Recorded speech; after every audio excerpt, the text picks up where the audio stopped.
Welcome to day 2 of week 1. Welcome back to RDG 100 Session 8 online course. Again, my name is Tinsley, and let's get into it. Now, for our day 2 agenda, we're going to go through the Prezi on active learning strategies. Also, I want to remind you, if you haven't already, to just go in and watch the RDG 100 video. Also, a reminder for you to contact me via Remind with any questions or issues. All right. So with that, let's jump into the Prezi on learning strategies.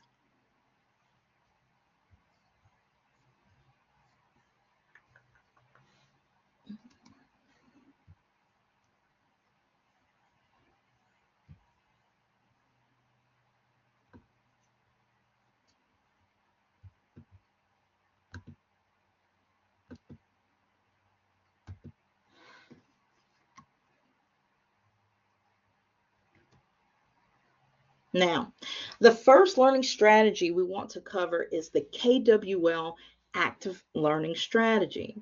With the KWL, you might be given an entrance slip that you're going to be doing that KWL on, or if it's not assigned by your instructor, this could be a note-taking strategy that you use for your own purposes to keep you on task and to organize your notes for class. Now, with the KWL, there are 3 components. K, knowledge that you already have about a given topic. W, what you want to know or questions you have about that topic. And L, what you learned.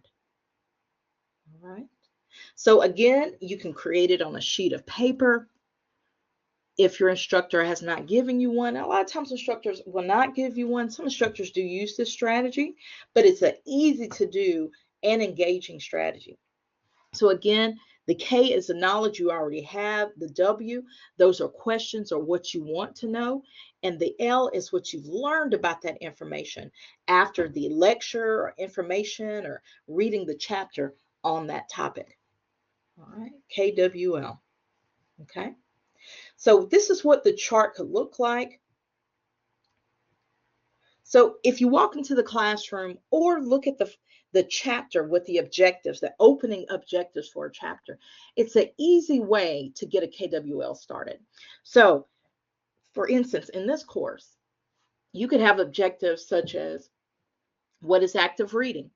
How do you preview reading assignments? What do you do to activate your background knowledge? What are some positive and negative comprehension signals? So with that KWL, you would use that, write in whatever your topic is, and then write down what you know about that topic. Do you know something? For instance, we just talked about active reading, said that was one possibility they could have written on the board if it's my class. What do I know about active reading? Do I know how to preview reading assignments? I may have a question about how I activate my background knowledge. And then also, what are some positive and negative comprehension signals? So you do both of those prior to the actual lecture or covering the information, and then you cover the what I learned in this last column. Okay, and that's the KWL. All right. Now, if an instructor gives this to you as an assignment, that might be an exit slip.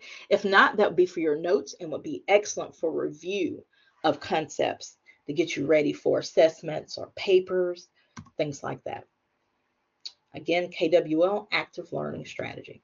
Moving on, think, pair, share, active learning strategy.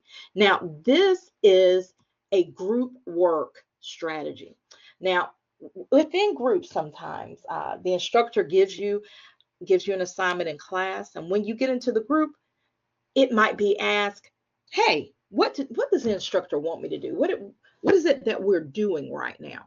And instead of coming to the group not knowing what's going on, this is a way to help you prepare for what you're to do and also help guide your engagement in that group and prepare you to share information when it's time to share it, so you have a good response.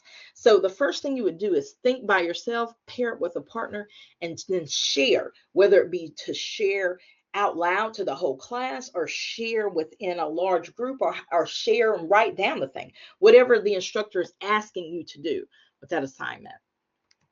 So again, first step, students are given that topic of information to dissect.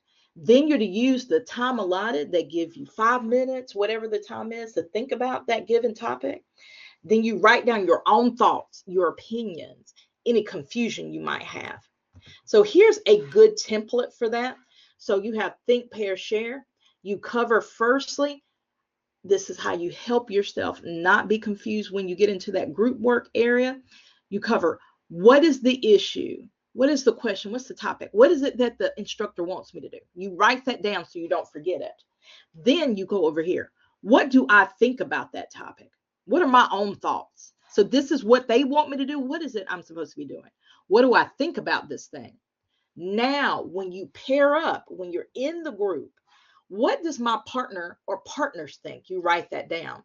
And then this column is dedicated to the best of. What is it that we will share? So is it that we're going to share it out loud? Is it that we're going to share it and write it up and submit it? That's where you decide the best of what sounds really good and it's a well put together thought. We put it together and put in that column so that we can get prepared to share it. And that is the think, pair, share strategy.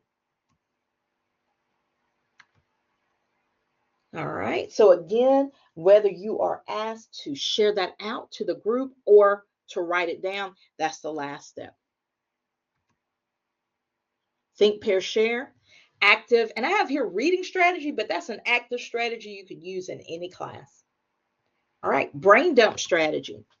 So here we have brain dump definition. We have transfer of accessible knowledge about a subject from the brain. So you have it contained here in your brain, and now you want to transfer it to some other storage medium.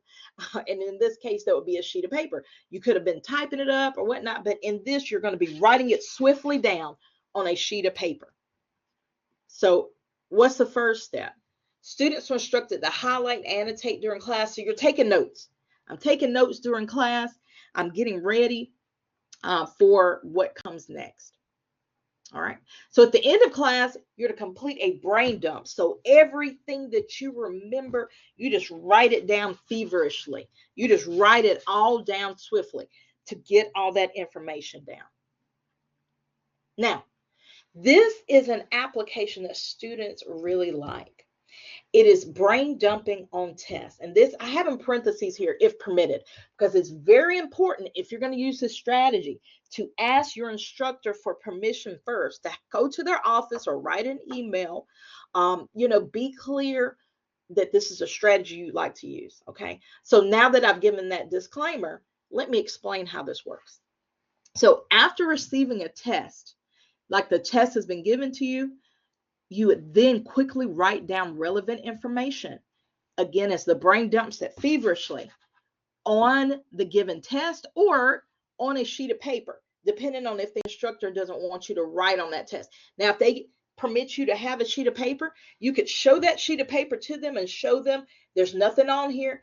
This is when you're having that conversation prior, because it's essential that you don't do it on test day. You want to get this confirmed, make sure that it is a go, that you can use this strategy. So if you've got this clean sheet of paper sitting there and you just write down everything swiftly, dates, formulas, all that kind of stuff, then you can use it as a reference during your test. So you would have that conversation with your instructor and get that confirmation that that is workable, that they would go along with that. And then you would be calm and ready to go on test day, because you don't have to retain all that information while you're taking the test. You can get everything down and then start taking the test. So again, that is called the brain dump strategy. Many students love that strategy. Often when I have students to rank their strategies in class 1 through 3, that becomes the top strategy because they can use it effectively. And again, in order to do that, you want to have a quick conversation, let them know what it is, that you are not going to write anything down prior to them giving you the test, but you want to do it immediately. Now, the key thing is, again, do not look at the test before you start brain dumping, because you don't want to forget anything. You just want to get everything down and then start taking your test. All right. Excellent. Now, those are the 3 strategies that we covered. Again, we had the think, pair, share, we had the brain dump, and we had the KWL. Excellent strategies. Okay. So now we're going to continue forward. All right. So just a quick reminder, be sure to watch that week 1 video, very essential. Complete the assignments in that week 1 folder. Complete all the different assignments discussed in that first video. Okay. So again, just as a quick recap, remember it's important that you watch that video. I am just recapping here. So here you have when you're first coming into the course room, you see the Essential RDG 100 course information. You see the weekly ebook assignments. You're going to be registering your ebook. All right. So you're going to be doing all of those things so that you can complete the assignments for your week. Okay. Again, and I can't say this enough, be sure to watch that Welcome to RDG 100 video.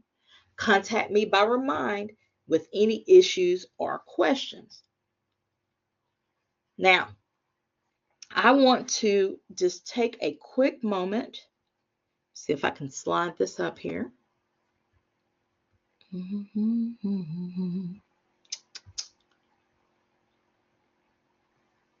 I believe you can see it on your screen. Just reiterate, part 1 of this week's videos, don't skip that.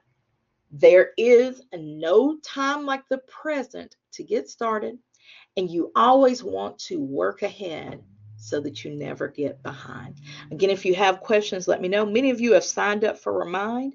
If you haven't, be sure to do that. Be sure to do that attendance verification, do your ebook registration, things of that nature, so that you will be fine. Okay. So you know to do that ebook registration by clicking here, weekly ebook assignments, going on down and doing that. Just following those steps is very intuitive. It's not difficult. I talk about that more in depth in the week 1 video. Look at that Essential RDG 100 course info, things of that nature. Okay. So any questions, again, be sure to check in with me. Sign up for Remind so that you can send me text messages. So again, with that, there's no time like the present to get started. Work ahead so that you don't get behind.